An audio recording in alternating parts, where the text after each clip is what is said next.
Football. It is one of, if not the biggest sport in the world, and rightly so. It's our blood, our sweat, and our tears. But it's also a world of diversity and cultures. In a world of money, fame, and big personalities, you can only imagine how many different people, cultures, and beliefs are being represented in this sport.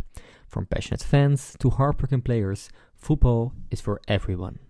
And with the current generation growing up learning that neither race, gender, or sexuality has any influence on your opinion on someone, we hope to see the same change of mentality in this world of football. In this documentary, I will try to find out how football players from different backgrounds are being represented and accepted in a new environment. We will also look at the difference between these athletes and normal people. But before we'll talk about that, let's dive back a few years. Because before we'll talk about diversity in football, we're gonna need some history. The game of football we know today originated in England around mid-19th century. Football became a sport played by and for the working class, whereas middle and higher class would mainly focus on playing rugby. Through trade and educational routes, the game of football transmitted around the world, finding new cultures all around the globe. From English sailors in Scandinavia to British schools in Argentina, football was everywhere and could be regarded as one of the earliest forms of cultural globalization. Now let's go back to the present day, where people still often refer to football as the people's game. This means that there's still the idea that football is a game for the normal man. The difference is that these days the working class, which is described as a group of people who do labor force and not have a bachelor's degree, has decreased immensely. From 1950 to 2019, the percentage of people finishing a 4 years degree has grown with over 30%, which is why I would say that football is no longer a game for the working class, but instead has become a game for the middle class. But now that we know a bit more about the background of the sport itself and who it is supposed to represent, how does this translate to the immigration of newcomers? Why don't Ajax and Feyenoord just play with a full Dutch squad they trained themselves from a young age? Well, that's very simple. You need to win to earn money, prizes and prestige. And to win, you need the best players possible. So if you find a very skillful player in Colombia, it's possible to give him a contract and bring him to the Netherlands. This player then of course needs to be paid. He'll need a house to live in. He might want to bring his family over, or at least make sure they get enough money so they can have a great life back in Colombia. And there's nothing wrong with that. Why? Well, because he has a certain talent that we do not have in the Netherlands. But we would very happily see this talent score goals for our favorite club. So if he keeps working hard for us, we're happy for him to be here. We even try to make him feel at home by waving flags for their country. At the same time, we have working class immigrants who are looked down on by some layers of society for doing the exact same thing. They take our houses, they take our jobs, and sometimes they even send the money they earn back to the land they're coming from.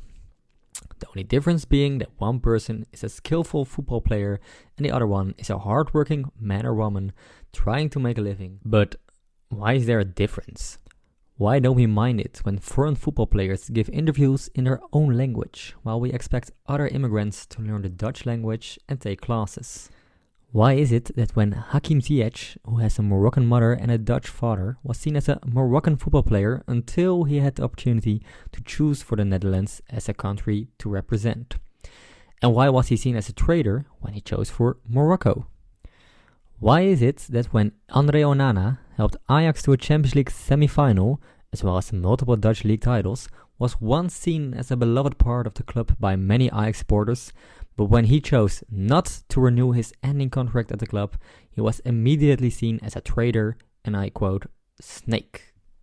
All these examples could be classified under one word: opportunism. Because we see an opportunity to become better with the help of a foreign person, in this case a football player or a staff member, and we will happily accept anyone from any cultural background if they will make us any better. But we do expect a certain kind of loyalty for giving them this chance, and when this doesn't seem to be the case, our generosity and hospitality can quickly change to coldness and bitterness. But what does this tell us? Is the people's game a bridge between different cultures? Is football maybe the solution against racism in the world? Well, don't get too overexcited, because we've talked about players on their own squad. But what about players on an opponent's team? How is our acceptance towards the foreign players on other teams? Well, because our education is way better now than it used to be, and we live in an age of prosperity and equality, the largest amounts of football fans wouldn't care if a player of the opposing team is European, African, Asian, Hispanic, or Dutch. Most supporters would have a general support for their own players, as well as a general hate for the opposing players, not based on race. Unfortunately, not everyone thinks the same, and there are still some rotten apples among the enormous numbers of football fans. One example is from 2019.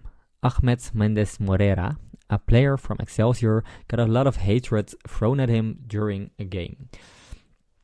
Every time he touched the ball while playing at the stadium of FC Den Bosch, he would hear monkey sounds or Zwarte Piet songs.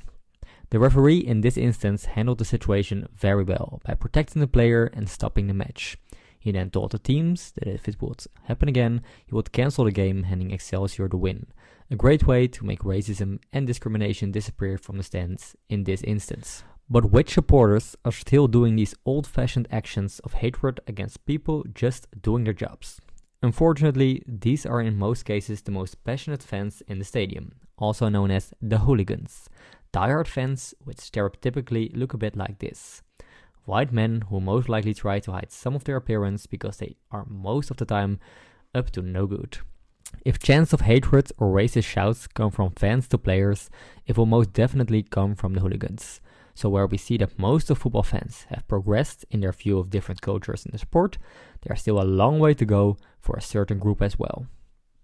Now we've seen how people accept or repel players from different backgrounds. We can conclude that football clubs and fans are very welcoming to newcomers and try to make them feel at home as soon as possible.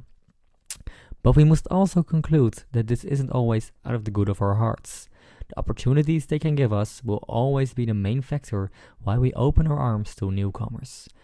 I hope that someday we will see this open spirit to all newcomers. But for that, we still have a long way to go.